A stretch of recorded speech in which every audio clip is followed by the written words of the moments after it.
गोरखपुर नाम का एक गांव हुआ करता था। उस गांव में ज्यादा लोग नहीं रहते थे। उस गांव में एक गर्भवती विधवा औरत रहती थी। उस औरत का नाम कमला था। कमला अपने घर में अकेली रहती थी।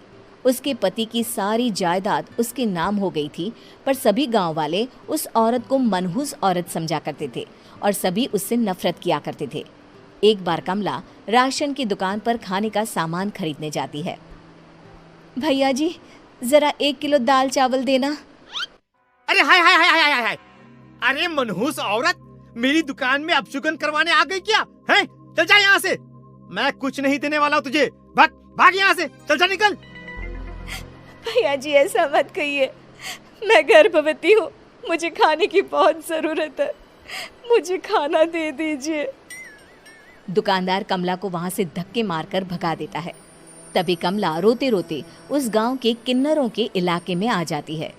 गांव वाले किन्नरों को उसी इलाके में रखा करते थे, क्योंकि वो लोग किन्नरों को पसंद नहीं करते थे और उनके इलाके में रहने से मना करते थे। तो किन्नरों ने उसी गांव में अपना एक इलाका बना लिया था।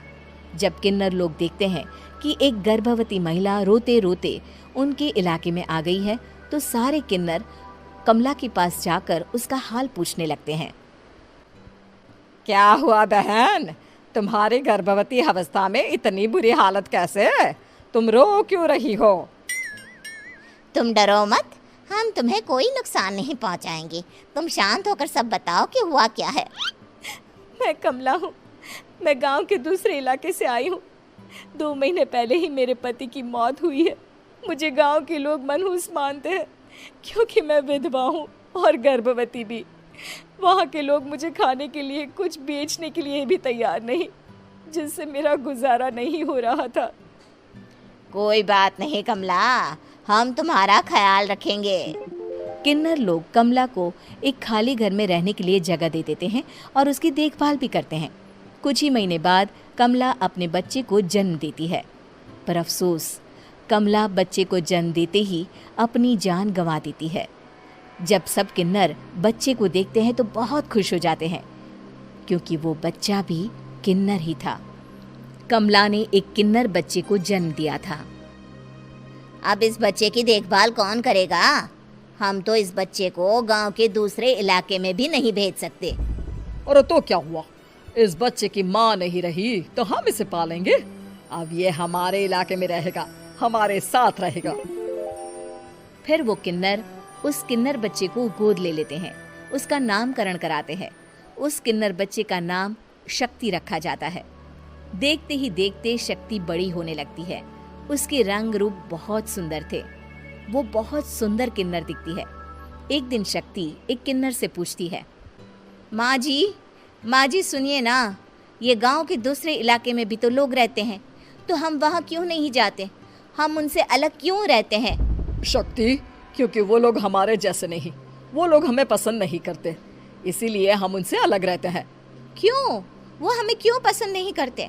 मुझे एक बार उस इलाके में जाना है, मैं एक बार वहाँ जाकर घूम कर आऊँ। शक्ति, खबरदार, जो तू उस इलाके में कभी भी गई तो अपनी जान नहीं गंवाना चाहती तो उस इलाके में कभी कदम भी नहीं रखेगी, समझी? इतना कहकर वो किन्नर वहाँ से चली जाती है। शक्ति उस किन्नर की बात सुनकर बहुत रोती है।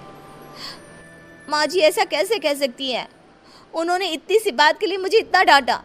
अब तो मैं उस इलाके में ज़रूर जाऊंगी। फिर एक दिन शक्ति गांव के दूसरे इलाके में चुपके से जाती है। ये लोग तो हमारे जैसे ही इंसान हैं, तो ये हमसे नफरत क्यों करते हैं?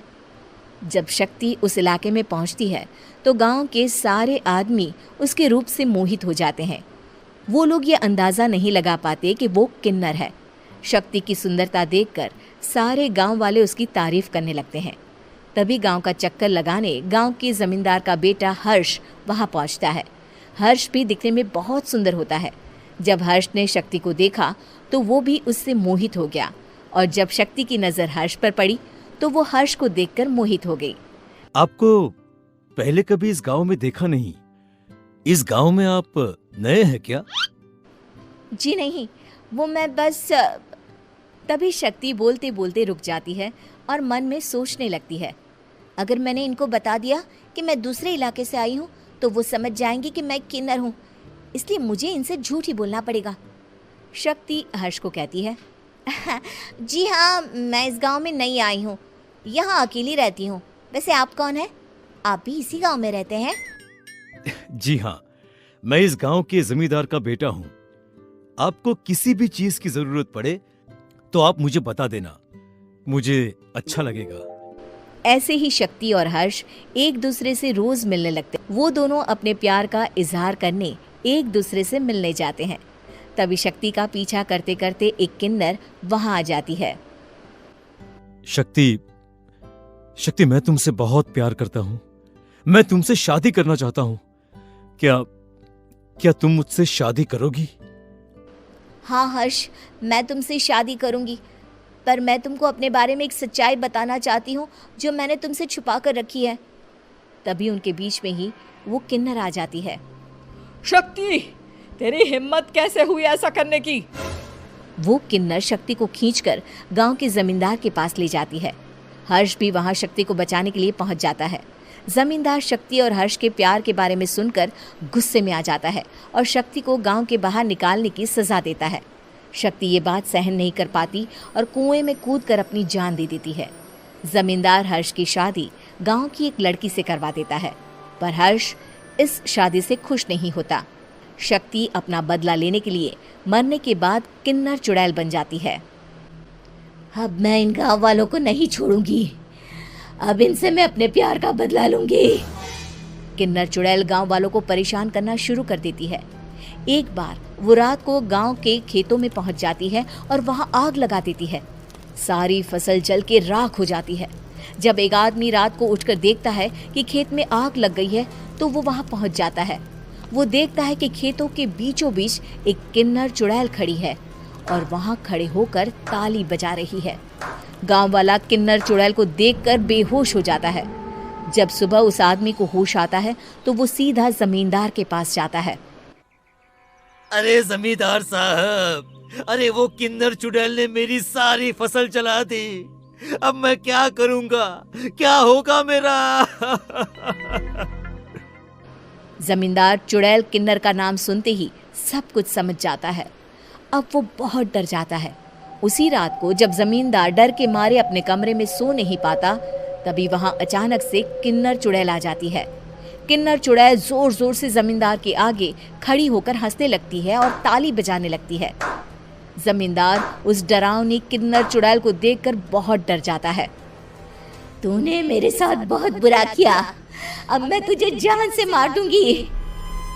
नहीं नहीं नहीं नहीं नहीं, मुझे माफ कर दो, मुझे मत मारो। मैं कभी ऐसा दोबारा नहीं करूंगा। अब तुम जो बोलोगी वही मैं करूंगा।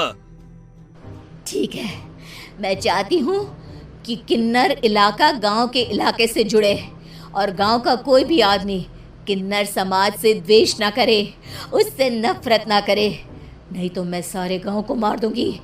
और तुम गांव में एक नया कानून बनाओ कि अगर किसी ने भी किन्नर समाज को हानि पहुंचाने की कोशिश भी करी या इनसे भेदभाव करने की भी कोशिश करी तो उनको कड़ी से कड़ी सजा मिलेगी।